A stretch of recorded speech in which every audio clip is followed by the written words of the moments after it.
ৰংপুৰ গাঁৱৰ মাছমজিয়াত বহুত বছৰ আগৰ পৰা এটা কুঁৱা পৰি আছিল। সেই কুঁৱাৰ পানী না কোনোবাই খাইছিল, না কোনোবাই চাফ চাফাই কৰিছিল। মাত্ৰ অহা যোৱা কৰোঁতে মানুহৰ চকুত পৰিছিল। এদিন এটা আচৰিত ঘটনা ঘটিল। দুটা গাঁৱৰ মানুহে সেই কুঁৱাটোৰ কাষেৰেদি গৈ আছিল। হঠাৎ কুঁৱাৰ বুৰবুৰণি শব্দ আহিবলৈ ধৰিলে। বিজু, এই বুৰবুৰণি আৱাজটো কুঁৱাৰ পৰা আহিছে ন? আৰু ক'ৰ পৰা আহিব? কুঁৱাটোৰ ওচৰে পাজৰে কোনো নাইচোন। কিন্তু এই পানীবোৰৰ বুৰবুৰণি শব্দ ক'ৰ পৰা আহিছে? চাব লাগিব দেই। এই বাদ দে, আমাৰ কি অহা যায়? কি কথা কোৱানো? আমাৰ গাঁৱৰেতো কুঁৱা হয়, চালেনো কি হ'ব? বিজুৱে কুঁৱাটোত চাবলৈ গ'ল। তেতিয়াই কুঁৱাটোৰ পৰা দীঘলকৈ এখন হাত আহি তাক টানি লৈ গ'ল। বচা বচা কোনোবাই, বিজু ককা পানীত পৰি গ'ল, বিজু ককা পানীত পৰি গ'ল।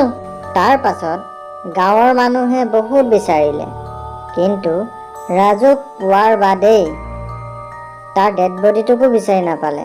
তাৰ পাছত সকলো গাঁৱৰ মানুহৰ মাজত সেই কথাটোকে চলি থাকিল। আৰু তেতিয়া আৰু এটা ঘটনা ঘটিল।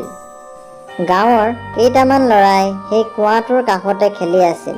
তাৰ পিছত ঠিক তেনেকেই বুৰবুৰণিৰ শব্দ আহিবলৈ ধৰিলে। দীপক, কুঁৱাত কিবা পৰিলে চাগে? মোৰো তেনেকুৱাই লাগিছে। চাওঁগে ব'লা, ছাগলী তাগলী পৰিছে যদি আমি ৰছীৰে উঠাই দিম।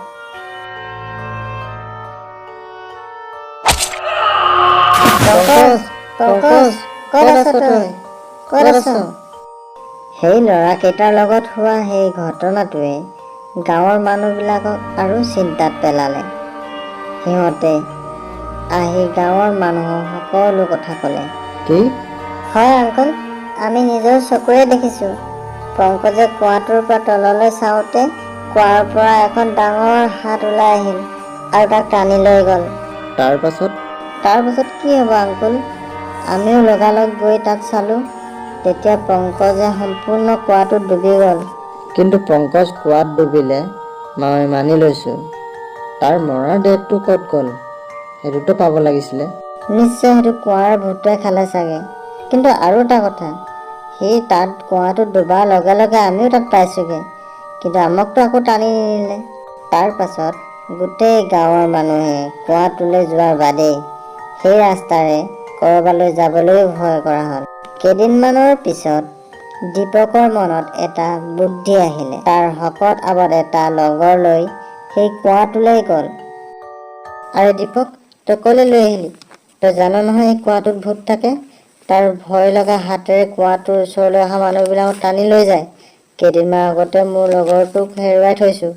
জানো, তই ভয় নাখাবি। তোৰ একো নহয়, যি হ'ব মোৰ হ'ব। তোৰ হ'ব?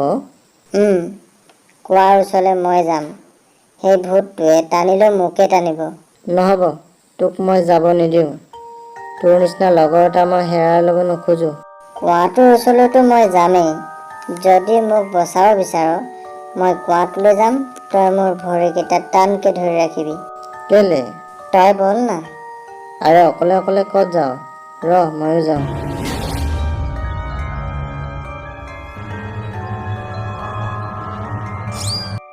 আৰে কি আছিলে এইটো? তাকেইতো, ভূতৰ ভয়ানক পাঞ্জা, যিটোৱে আজিলৈকে বহুতক খালে। আজি তই নথকা হ'লে মোকো খালেও হয়। ভূতটোৱে একো নাখায় নেকি? ইমান কমজোৰ, একেলগে দুটাকো টানিব নোৱাৰে। সেইটোৱেতো মই কৈছোঁ, একেলগে দুটাক টানিব নোৱাৰে। বল মোৰ লগত। তাৰ পাছত দুটাক কুঁৱাটোত জঁপিয়াই দিলে। আৰে এইখনে হাত হয়, যিখনে আমাক অলপ আগতে টানিবলৈ চেষ্টা কৰিছিলে। এই দৰ্জাখন ইয়াত কেনেকৈ? তাৰ পাছত দৰ্জাখন খুলি ভিতৰলৈ সোমাই গ'ল।